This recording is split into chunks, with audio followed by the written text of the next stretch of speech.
Welcome back to the Master Course and Production course. This is the third video in our little series, and what we're going to focus on now is, let's look at your Master Course. You should have spent some time on your Master Course getting it ready to go, and I want to point out a few things to you. First of all, this course is unpublished, so I'm going to publish it just so that I see everything the way I want students to see it. Second thing is I go, wow, I don't really want this as my front page anymore. So as a reminder, you're going to go to Pages, view all the pages,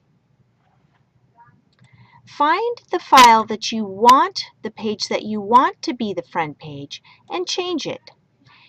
Once you have done that, go back to Home, and that should then be reflected. So now I look at this page and I say, okay, I like this page, but I need to edit it. So I'm going to spend some time and I'm going to edit this front page so that it has the information that is necessary for the fall. So we'll just type in a couple things here so you get the main idea, the gist of it. And once you have your changes made, you're going to go ahead and hit save, and then that will populate the front page for your students to see.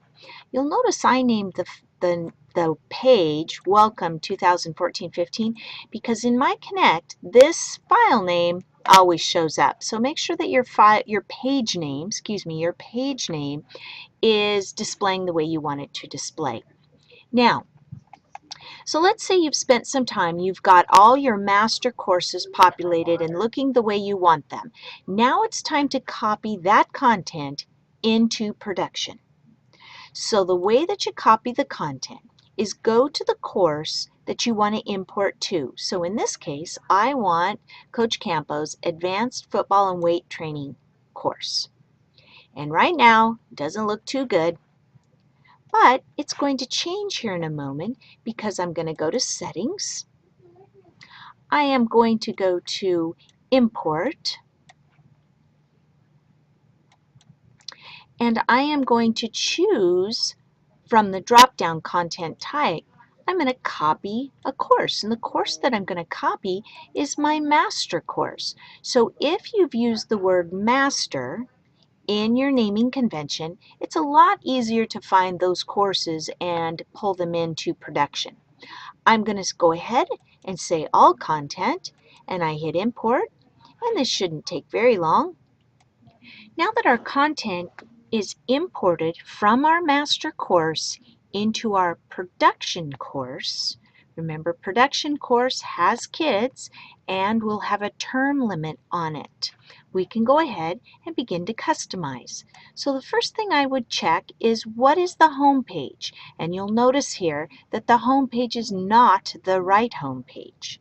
So the first thing you were going to do is go to Pages, find your page that you wanted to be the home page, whatever page that was, and then you want to go and make sure it's public. So for example, let's say I wanted this to be my home page.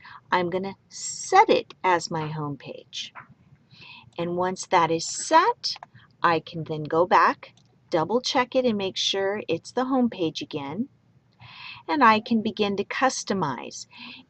It's right now not a published course. So what you're going to need to do before the beginning of school, August 20th, next week, is publish the course. Otherwise, the students won't be able to see it. Now, before we leave our production course, I want to show you how you can tell if students have been enrolled. You're going to look at the tool People. And from People, you should see a whole list of kids. Right now, we have not completed the enrollment process, therefore we're only seeing the teacher in the production course. Another thing to recognize that the production course is always going to be labeled with the term on it, so you know what term you're currently in. In the event that you'd like to change any of this information, you can go ahead and at the bottom you'll see Edit Course Details. We're going to ask that you don't change the name of the course unless there's really something wrong with it. Maybe it's saying you're teaching grade 2 and you're really teaching grade 3, then go ahead and modify that. But for the most part, we'd like you to leave the naming convention of the course alone for the understanding of our parents and students and for admin to be able to search for this particular course. So right now, this production course might need a little tweaking, well, a lot to be honest with you, but technically speaking, it's ready to go. So as a repeat, I would go find my next production course and repeat the process of going to Settings. From Settings, I would then import, and I'm going to be using a copy of a course, and the course that I'm going to be copying is going to be a course that I've labeled with the term Master at the end of it. And that will then go in and copy your master course content into production.